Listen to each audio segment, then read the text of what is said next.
चलिए अपन second type of classification of companies start करते हैं on the basis of members या on the basis of number of members. जिन्होंने video on नहीं किया है वो कर लीजिए। On the basis of number of members, कितने मेंबर्स की सर। एक तो होती है प्राइवेट कंपनी, एक होती है पब्लिक कंपनी। प्राइवेट कंपनी में नॉर्मली एक प्राइवेट कंपनी में मिनिमम 2 मैक्सिमम 200 जने होते हैं। पब्लिक कंपनी में मिनिमम 7, मैक्सिमम कोई लिमिट नहीं होती है। ये बात ध्यान रखिएगा, ठीक है सर। ये मिनिमम वाले जो है ना 2 और 7, ये कहां से आ रहे हैं कि sir section 3 of the companies act से आ रहे हैं। ये ध्यान रखना कि मिनिमम 2 और मिनिमम 7 ये कहां से आ रहा है, section 3 of the companies act से आ रहा है, ठीक है। और 200 और नो लिमिट ये अपने इनके रेस्पेक्टिव जो भी सेक्शन है 245 और ये उनसे आ रहे हैं, ठीक है सर। तो भाई कई बच्चे क्या बोलते हैं, जो इनका सेक्शन है उसी में लिख देते हैं कि मिनिमम 2 और मैक्सिमम 200। ऐसा नहीं है, ये अलग नंबर में सेक्शन नंबर में है, ये अलग सेक्शन नंबर में, ठीक है सर। अब प्राइवेट कंपनी की मैं फर्दर बात करूं तो फर्दर कैटेगराइजेशन, एक तो नॉर्मल प्राइवेट कंपनी जो होती है, ठीक है। इसके अलावा एक होती है ओपीसी और एक होती है स्मॉल कंपनी, ठीक है सर। ओपीसी क्या होती है कि सर 1 पर्सन कंपनी। 2013 से पहले 1 पर्सन कंपनी का कोई कंसेप्ट ही नहीं था, क्योंकि कंपनी वर्ड का मतलब ही यही होता है कि एक बंदा दूसरे को कंपनी दे रहा है। जैसे आप अपने फ्रेंड को रंबा संबा करते हो, साथ बैठ के कंपनी देते हो, साथ मूवी देखने जाते हो, you both are giving company to each other. तो कंपनी का मतलब ही यही है कि यार दो एक से ज्यादा जने होने चाहिए। पर सर 1 पर्सन कंपनी का कंसेप्ट भी इंट्रोड्यूस कर दिया गया 2013 में।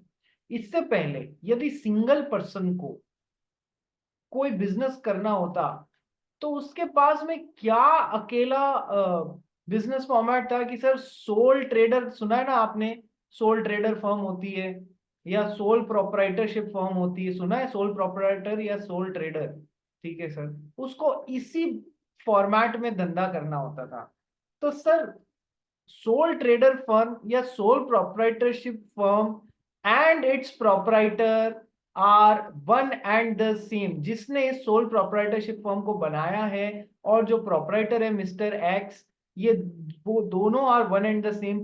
सोल प्रोपराइटरशिप फर्म या sole trader firm is not a separate legal person into the eyes of law. यानी कि सोल प्रोपराइटरशिप फर्म की एसेट है 10 लाख रुपए की और लाइबिलिटी आ रही है 17 लाख रुपए की। तो ये जो बचे हुए 7 लाख रुपए हैं, ये यदि प्रोपराइटरशिप फर्म चुका नहीं पा रही है तो ये किसको चुकाने पड़ेंगे सर, मिस्टर एक्स को अपने घर का सामान बेच के भी ये चीजें, पर्सनल बेनिफिट्स बेच के भी ये चीजें चुकानी पड़ेंगी, ये लाइबिलिटीज चुकानी पड़ेगी। Because sole proprietorship firm and proprietor are not separate people into the eyes of law. क्या ये बात समझ में आई? क्या ये बात समझ में आई? बोलो हाँ या ना। यस, ठीक है। ये वैसा ही है जैसे कि ये पार्टनरशिप 1932 के अंदर दो जनों ने मिलकर पार्टनरशिप बनाई। मान लो Jiya and Shreya chartered accountants, Jiya and Shreya chartered accountants करके इन दोनों मित्र ने एक चार्ट सीए फर्म बना ली। पर सर ये कैसी फर्म है कि सर पार्टनरशिप फर्म है। पार्टनरशिप क्या, पार्टनरशिप जो है Jiya and Shreya chartered accountants, ये सेपरेट लीगल पर्सन है into the eyes of law? नहीं sir. Partnership 1932 and its partners are one and the same into the eyes of law. यदि partnership अपनी देनदारियां नहीं चुका पा रही है तो सर इनके पार्टनर्स को अपने घर का सामान बेच के पार्टनरशिप की देनदारियां चुकानी पड़ेंगी। तो सोल्ट पार्टनरशिप 1932 में जो सबसे डिसएडवांटेज है ना, unlimited liability of the partners, वो ही सोल प्रोप्राइटरशिप या सोल ट्रेडर फर्म में ही डिसएडवांटेज है कि सर इसकी भी जो सोल ट्रेडर है उसकी भी अनलिमिटेड लाइबिलिटी होती है। जितना अनलिमिटेड लाइबिलिटी से ज्यादा sir sole proprietorship is not a separate legal entity. तो सर जो सोल प्रॉपर्टर की देनदारी है वो यदि नहीं चुका पा रही है फर्म तो वो पार्टनर के सॉरी वो सोल ट्रेडर चुकाएगा, ठीक है। यही हम अपन यदि कंपनी में देखें तो कंपनी तो एक जिस दिन बन जाती है उस दिन अपने को बनाने वाले लोगों से सेपरेट, इसकी एसेट इसकी, इसकी लाइबिलिटी इसकी, इसकी लाइबिलिटी के लिए यहाँ इन लोगों को आप परेशान नहीं कर सकते क्योंकि ये तो सेपरेट पर्सन है। तो ये कॉर्पोरेटाइजेशन का जो बेनिफिट था, ये दो कंपनी के लिए तो मिनिमम 2 या 2 से अधिक जने चाहिए ना, ये सर। तो ये कॉर्पोरेटाइजेशन का बेनिफिट सोल पर्सन को नहीं मिल रहा था, उसके पास तो केवल सोल प्रोप्राइटरशिप या सोल ट्रेडर फर्म में ही धंधा करने का ऑप्शन था। कंपनी लॉ ने इस बात को समझा कि बेचारा सिंगल पर्सन भी यदि कॉरपोरेट फॉर्म का बेनिफिट लेना चाहता है तो उसके लिए हमें कुछ करना चाहिए। तो उसके लिए 2013 कंपनीज एक्ट में ओपीसी का कंसेप्ट इंट्रोड्यूस किया गया। वन पर्सन कंपनी, अब एक आदमी भी अपनी खुद की कंपनी खोल सकता है in which he will be the single member, maximum भी एक, मिनिमम भी एक। बात समझ गए? Yes sir. तो सर कॉर्पोरेट फॉर्म का बेनिफिट, तो सर जिस दिन ओपीसी खुल गई है तो कंपनी वन पर्सन कंपनी है ना, उस दिन वो सिंगल पर्सन से अलग मानी जाएगी जिसने इसको खोला है। तो इसकी एसेट्स इसकी, इसकी लाइबिलिटी इसकी, इसकी एसेट्स इसकी, इसकी लाइबिलिटी इसकी। उसके लिए उस सोल पर्सन को परेशान नहीं किया जाएगा कि लाइबिलिटी 2 लाख रुपए बची है, फॉर्म नहीं चुकी है, कंपनी नहीं चुका पा रही है, तू चुका ना ना ना ना ना, बिल्कुल नहीं, बिल्कुल परेशान नहीं किया जा सकता। So this separate legal entity का फायदा सिंगल पर्सन को भी दिया गया ओपीसी में। क्या ओपीसी का कंसेप्ट क्लियर हो गया? यस सर, नया कंसेप्ट है, धमाकेदार कंसेप्ट है। ओपीसी में एक चीज और होती है, क्या होती है कि सर ओपीसी में एक चीज और होती है कि सर नॉमिनी नाम का एक कंसेप्ट और होता है। ठीक है, मान लो हमारी श्रेया बियानी है, इसको वो खुजली मची कि मैं एक कंपनी खोलती हूँ, तो इसने खोल ली। अब सिंगल है तो कैसी कंपनी खोलेगी सर? ओपीसी खोलेगी, वन पर्सन कंपनी खोलेगी। ठीक है सर, कल को श्रेया बियानी की या तो डेथ हो जाती है, भाई माफ करना श्रेया बियानी, या तो तेरी डेथ हो जाती है, या फिर तू है ना कॉन्ट्रैक्चुअल कैपेसिटी तेरी खो जाती है, कॉन्ट्रैक्चुअल कैपेसिटी तेरी खो जाती है, यानी कि तू ल्यूनाटिक हो जाती है, या फिर तू वो कहते हैं ना मेंटल असाइलम में पहुंच जाती है, तू कॉन्ट्रैक्ट्स बनाने के काबिल ही नहीं रहती है, तो तू कंपनी के ब्याह पे गड़बड़ कर देगी या नहीं? उसके ब्याह पे 500 रुपए का माल 5 रुपए में भेजने का कॉन्ट्रैक्ट करके आ जाएगी, गलत बात करेगी? Yes sir. तो या तो तेरी डेथ हो जाती है या फिर तेरी कॉन्ट्रैक्चुअल कैपेसिटी खत्म हो जाती है।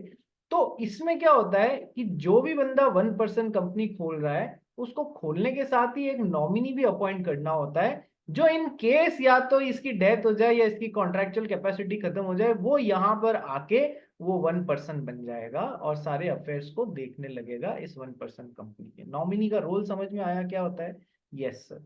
नॉमिनी जो है, श्रेया बियानी की मित्र है जिया जैन, तो बिना इस जिया जैन से पूछे इसको अपना नॉमिनी बना सकती है क्या? नहीं सर, बिना जिया जैन से पूछे इसको अपना नॉमिनी नहीं बना सकती है।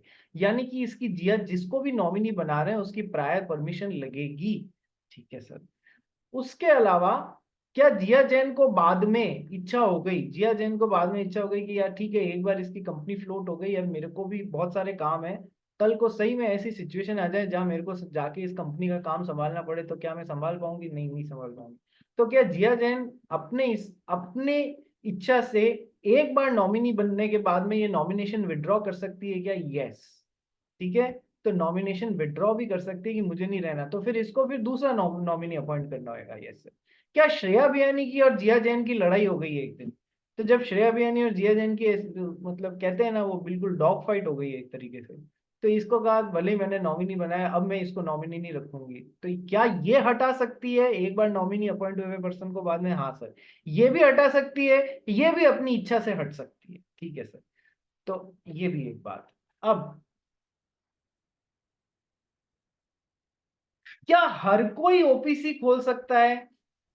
नहीं सर, ओपीसी खोलने के लिए कुछ प्रायर रिक्वायरमेंट्स होती हैं जो आपको पूरी करनी पड़ती हैं, जैसे कि आप इंडियन सिटीजन हैं, नेचुरल पर्सन हैं, वगैरह वगैरह, जो जब मैं आपको पढ़ाऊंगा तब ये बात बताऊंगा। ठीक है, तो ओपीसी हर कोई नहीं खोल सकता, जो रिक्वायरमेंट्स को पूरी कर रहा है ना, कुछ लीगल रिक्वायरमेंट्स हैं, 3-4 बातें हैं जो उनको पूरी कर रहा है, वो ही ओपीसी खोल सकता है। So there are certain qualifications for opening up an OPC. हर कोई वन पर्सन कंपनी नहीं खोल सकता। दूसरी बात, सर क्या हर कोई नॉमिनी बन सकता है? नहीं सर, जो ओपीसी खोलने वाले वन पर्सन की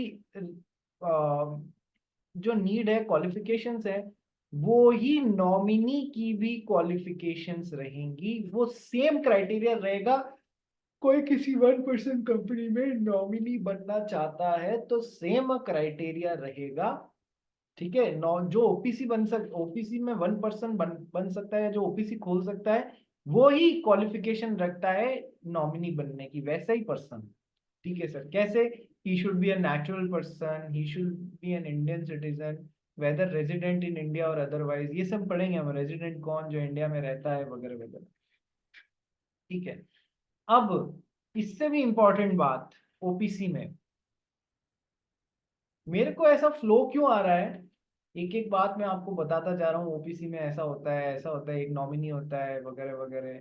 ठीक है। क्यों? क्योंकि मेरे को बार बार पढ़ा के प्रैक्टिस हो गई है, इसलिए ये जबान पे कंटिन्यूस एक के बाद एक के बाद एक पॉइंट्स आ जाते हैं। एग्जाम में कई बार क्वेश्चन आता है, explain the salient features of an OPC. तो ये आपको सब पॉइंट्स में एक के बाद एक के बाद एक के बाद एक याद आना चाहिए। या फिर एग्जाम में प्रैक्टिकल क्वेश्चन आता है कि ये बंदा ओपीसी खोल सकता है या नहीं, या ये बंदा नॉमिनी बन सकता है या नहीं। इस तरीके के ओपीसी के ऊपर प्रैक्टिकल क्वेश्चंस और थ्योरेटिकल क्वेश्चंस दोनों आते हैं। ठीक है सर। अब ओपीसी का एक पॉइंट और है, एक बंदा at a given point in time केवल एक ओपीसी में मेंबर बन सकता है, यानी कि एक ओपीसी खोल सकता है। ऐसा नहीं हो सकता कि श्रेया बियानी ने एक ओपीसी खोली है, ओपीसी नंबर 1, तो श्रेया बियानी जो है ये ओपीसी नंबर 2 अलग से खोल सकती है दूसरे काम के लिए। नहीं, एक बंदा एक बार में केवल एक ओपीसी खोल सकता है। Got the point? Yes sir. Shreya Biyani एक साथ झूम झूम के एक लेफ्ट हैंड से और एक राइट हैंड से नहीं खोल सकती है। ठीक है। दूसरा, एक बंदा एक गिवन पॉइंट पे केवल एक ओपीसी में नॉमिनी हो सकता है। एक बंदा एक पॉइंट पे, एक टाइम पे केवल एक ओपीसी में नॉमिनी हो सकता है एक साथ। मान लो श्रेया की फ्रेंड है जिया जैन, वो एक साथ ओपीसी नंबर 1 और ओपीसी नंबर 2 दोनों में नॉमिनी नहीं हो सकती है। क्या ये बात समझ में आई कि यस सर, एक बार में एक ही ओपीसी में मेंबर होना है और एक बार में एक ही ओपीसी में नॉमिनी होना है। यस, इतना समझ में आया? बोलो यस और नो। खुशबू आजियानी, जिया बोरा, दिशी अग्रवाल। हाँ जश शाह बोल। यार समझो कि बाय सम्स लॉ एक बंदा दो ओबीसी में नॉमिनी बन गया। ठीक है, ओपीसी वन पहले ओपीसी वन में बना, उसका सेकंड ओपीसी टू में बन गया। अब ओपीसी टू का जो मेंबर था उसकी डेथ हो गई, अरे ये सब तो छोड़, अभी ओपी अलग। अभी अभी मैं उस तरफ भी आ जाऊंगा। पहले ये, पहली बात तो आप एक साथ at a given point in time एक से ज्यादा ओपीसी में नॉमिनी बन ही नहीं सकते हो। जब तुम ऑनलाइन अप्लाई करोगे ना, तो तुम्हारा वो जो एक नंबर होता है ना, कॉर्पोरेट आइडेंटिटी नंबर या फिर डायरेक्टर आइडेंटिफिकेशन नंबर, या इन सब से ट्रैक हो जाएगा। तुम नहीं बन सकते। ये फालतू बात मत करके एक साथ एक जगह दो ओपीसी में नॉमिनी हो गया। ठीक है। ही कैन नॉट ठीक है सर। बिकम, एक बार में एक से ज्यादा ओपीसी में नॉमिनी नहीं बन सकता है, एक बार में एक से ज्यादा ओपीसी में मेंबर या सोल मेंबर नहीं बन सकता है। ये समझ में आ गया? अब है ना, इन दोनों को जोड़ के देखो, इन दोनों को जोड़ के देखो। श्रेया बियानी एक बार में एक ओपीसी में ही खोल सकती है, उसी में मेंबर बन सकती है। ठीक है सर।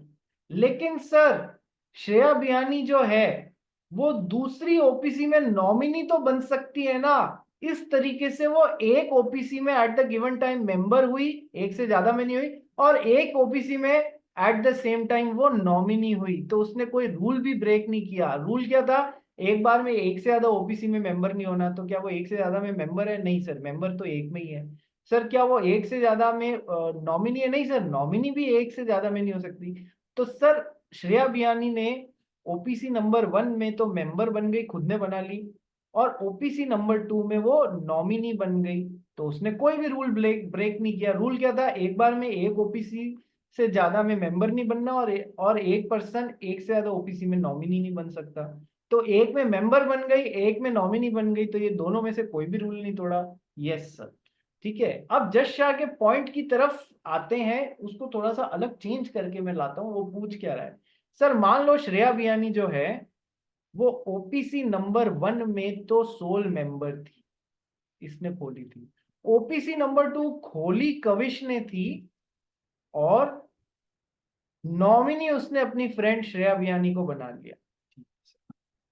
अब मान लो खुदा ना क्या अभी तक सब सही है? ऐसा हो सकता है? हाँ सर हो सकता है कि श्रेया बियानी इस ओबीसी में मेंबर, इसमें नॉमिनी, क्योंकि एक से ज्यादा ओबीसी में मेंबर नहीं है, एक से ज्यादा ओबीसी में नॉमिनी। खुदा न खास्ता मान लो अब कविश जो है या तो उसकी डेथ हो गई या उसकी कॉन्ट्रेक्चुअल कैपेसिटी खत्म हो गई, तो अब नॉमिनी को यहाँ पर सोल मेंबर के रोल में आना पड़ेगा या नहीं आना पड़ेगा? Yes sir. यानी कि श्रेया बियानी ओपीसी नंबर 2 में भी वो 1% का रोल करने लगेगी या नहीं करने लगेगी? Yes sir. यानी कि वो रूल अब तो टूटने लग जाएगा कि एक बार में एक बंदा एक से ज्यादा ओपीसी में मेंबर नहीं हो सकता।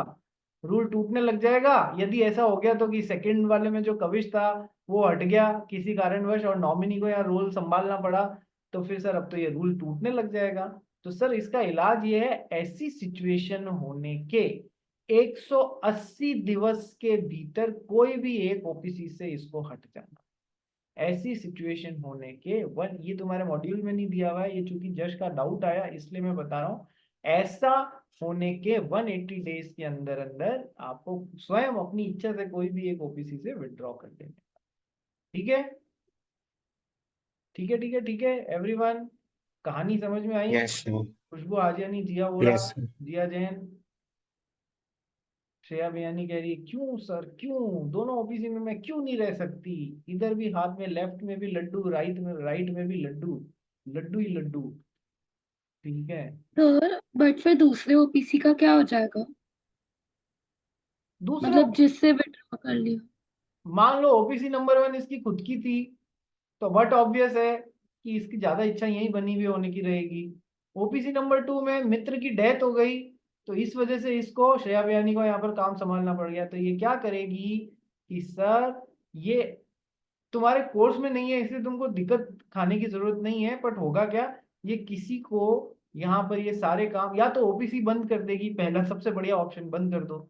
दूसरा कि सर बंद नहीं करनी है चलती रहनी है, तो किसी और को अपनी मेंबरशिप जो भी है वो ट्रांसफर करेगी, वो इस ओपीसी का सोल मेंबर बन जाएगा और नॉमिनी अपॉइंट कर लेगा, जिसको या तो ये खुद कर लेगी या फिर जो नया पर्सन है वो नॉमिनी अपॉइंट कर लेगा, और ये सेकंड चलती रहेगी, खुद हट जाएगी इससे।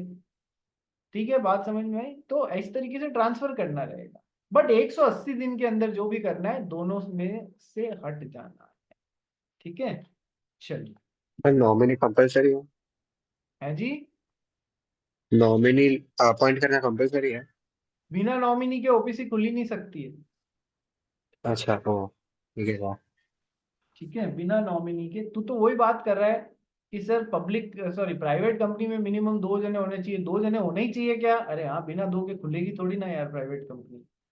ठीक है, पब्लिक में 7 जने होने चाहिए सर, बिना 7 के खुल नहीं सकती या नहीं खुल सकती? ठीक है, तो प्राइवेट कंपनी की डेफिनेशन ही ऐसी है, जब आप डेफिनेशन पढ़ोगे तो उसका एक हिस्सा होगा accept in case of OPC, accept in case of OPC has minimum sorry maximum 200 members. यानी ओपीसी को छोड़ के ये ऐसी कंपनी है जिसमें मैक्सिमम से मैक्सिमम 200 जने हो सकते हैं, प्राइवेट कंपनी की बात कर रहा हूं। ओपीसी का एक मैंने आपको ब्रीफ इंट्रोडक्शन दे दिया। ठीक है, ओपीसी का मैंने आपको एक ब्रीफ इंट्रोडक्शन दे दिया। ओपीसी का मेंबर कौन हो सकता है और नॉमिनी कौन हो सकता है, सेम क्वालिफिकेशंस होती है, ये हम डिटेल में पढ़ेंगे तो उस पर क्वेश्चंस भी आएंगे। ठीक है, अब क्या आप ओपीसी को नॉर्मल कंपनी में कन्वर्ट कर सकते हो? हाँ सर कर सकते हो, कोई दिक्कत नहीं है, जब भी आपकी इच्छा हो और आदमी को जोड़ने की, इसमें प्राइवेट पब्लिक जैसी भी है आप उसमें कन्वर्ट कर सकते हो with some ifs and buts, वो हमको जाने की जरूरत नहीं है, हमारे कोर्स में ज्यादा है। कभी आए क्वेश्चन तो हाँ सर कर सकते हैं, with in the regulatory framework हम कर सकते हैं। ठीक है, अब आ जाओ नॉर्मल प्राइवेट कंपनी में। ठीक है sir, OPC, normal private company और एक स्मॉल कंपनी, स्मॉल कंपनी बाद में करूंगा। नॉर्मल प्राइवेट कंपनी में मिनिमम 2 मेंबर्स होने चाहिए, मैक्सिमम 200 मेंबर्स हो सकते हैं। ठीक है सर, और उतनी कैपिटल जितना की रिक्वायरमेंट हो, कोई अभी तक रिक्वायरमेंट बताई नहीं, तो रुपए, पहले क्या होता था कि आपको प्राइवेट कंपनी खोलनी है मिनिमम 1 लाख रुपए की कैपिटल से खोलनी होती है, पब्लिक कंपनी खोलनी है तो मिनिमम 5 लाख रुपए की कैपिटल चाहिए होती थी। मैं बहुत पुरानी बात कर रहा हूँ, आज से 20-22 साल पहले की बात कर रहा हूँ, ठीक है। लेकिन अब क्या है कि सर प्राइवेट कंपनी की डेफिनेशन में लिख दिया कि सर प्राइवेट कंपनी ऐसी कंपनी जिसमें जितनी प्रेस्क्राइब की गई उतनी कैपिटल के साथ खोले। प्रेस्क्राइब कुछ किया ही नहीं है अभी तक, तो इसका मतलब है ऋषि अग्रवाल की जेब में 10 रुपए भी है ना, तो 10 रुपए से भी कंपनी खोलने की सोच सकती है, इतना आसान बना दिया, ठीक है। हालांकि 10 रुपए में कंपनी नहीं खुलेगी, बट कोई बार नहीं है, number one. And accept in case of OPC जिसके मैक्सिमम 200 मेंबर्स हो सकते हैं। मिनिमम 2 कहां से आ रहा है, सेक्शन नंबर 3 से आ रहा है, मैक्सिमम 200 एक प्राइवेट कंपनी का उसे। इस 200 की गिनती करते हुए हमको 3 एडजस्टमेंट्स करने पड़ेंगे कि सर एक प्राइवेट कंपनी में 200 की गिनती करते हुए हमको 3 एडजस्टमेंट्स करने पड़ेंगे। इस पे क्वेश्चन आता है, इस पे क्वेश्चन आता है क्या कि सर सबसे पहले तो सर जो current employees of this private company है, current employees of this private company है और जो अभी मेंबर भी हैं, इनको इस 200 की काउंटिंग में काउंट नहीं करते हैं। Current 200 employees, current employees plus members को, इनको इस काउंटिंग में काउंट नहीं करना है। सर एक्स एम्प्लॉइज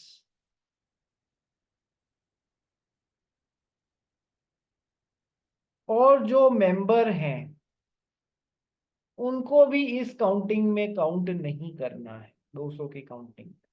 इधर झोल है वो मैं आपको बताऊंगा बाद में।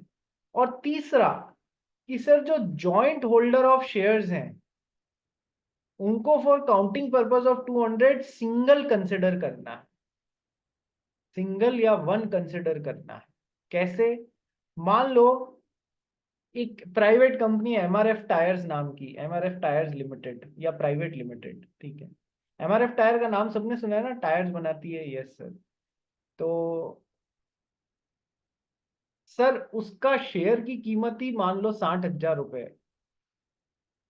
अब हमारी ऋषि अग्रवाल, श्रेया बियानी और खुशबू हाजियानी की इच्छा ही क्यों नहीं है एमआरएफ का एक शेयर खरीदा जाए, पर किसी के पास में भी 60,000 रुपए नहीं थे। सबने क्या किया, 20-20 हजार रुपए कंट्रीब्यूट किए और तीनों ने अपने जॉइंट नाम से एक शेयर खरीदा एमआरएफ का, एमआरएफ प्राइवेट लिमिटेड का, ठीक है। तो ये जॉइंट होल्डर्स हैं। पब्लिक कंपनी में तो ये लोग 3 जन काउंट होंगे। पब्लिक कंपनी में फर्क इसलिए नहीं पड़ता है क्योंकि वहां पर मिनिमम 7, मैक्सिमम पे कोई लिमिट ही नहीं है, कितने भी जने आ सकते हैं, इसलिए वहां पर कोई फर्क नहीं पड़ता। वहां पर तो जॉइंट होल्डर्स हैं तो 3 भी काउंट कर लो। लेकिन सर प्राइवेट कंपनी में यदि कोई जॉइंट होल्डर्स ऑफ शेयर्स हैं तो उनको for the purpose of counting of this maximum 200% इनको एक ही काउंट किया जाएगा, इनको एक, ओनली वन ही काउंट किया जाएगा। क्या ये तीसरा एडजस्टमेंट समझ में आया कि sir for the purpose of counting of this 203 adjustments need to be done while counting current employees और जो मेंबर्स हैं, और जो एक्स एम्प्लॉइज जो मेंबर्स हैं उनको काउंट नहीं करना है, और जो जॉइंट होल्डर्स हैं या उनको सिंगल या एक ही काउंट करना है 200 की काउंटिंग के। क्वेश्चन किस तरीके से आते हैं कि एक पब्लिक कंपनी है, इसमें 215 मेंबर हैं, ये अपने आप को प्राइवेट कंपनी में कन्वर्ट करना चाह रही है, गिनती इतनी है कि 190 ये है, 15 ये है, 10 ये है, टोटल कितने हो गए सर, 215 जने इस तरीके से हुए, जॉइंट होल्डर्स इतने हैं वगैरह वगैरह। तो सर अब क्या इसको अपने मेंबर्स रिड्यूस करने की जरूरत है? आप बोलोगे इस एडजस्टमेंट से और इन तीनों एडजस्टमेंट को करके ये गिनती अभी फॉर एग्जांपल 195 आ रही है 200 के लिए। ये 3 एडजस्टमेंट जब अपन ने किए तो 215 प्राइवेट कंपनी के लिए एक्चुअली 195 ही काउंट हो रही है। तो इसको अपने नंबर ऑफ मेंबर्स रिड्यूस करने की इसलिए जरूरत नहीं है क्योंकि ऑलरेडी 200 के अंदर है। या फिर कम करना है तो सर इतने कम करने पड़ेंगे। इस तरीके के क्वेश्चंस इसमें आ जाते हैं। क्लैरिटी मिली? Yes sir. बोलो रे, क्लैरिटी मिली या नहीं मिली? खुशबू यस आजी, सर। श्रेया बियानी, तब आनी आनी कैसे है भाई? खुशबू आजी आनी, सबको समझ आया? जिया जैन, जिया वोरा, कविश, ऋषि अग्रवाल, यस सर, सबको आया।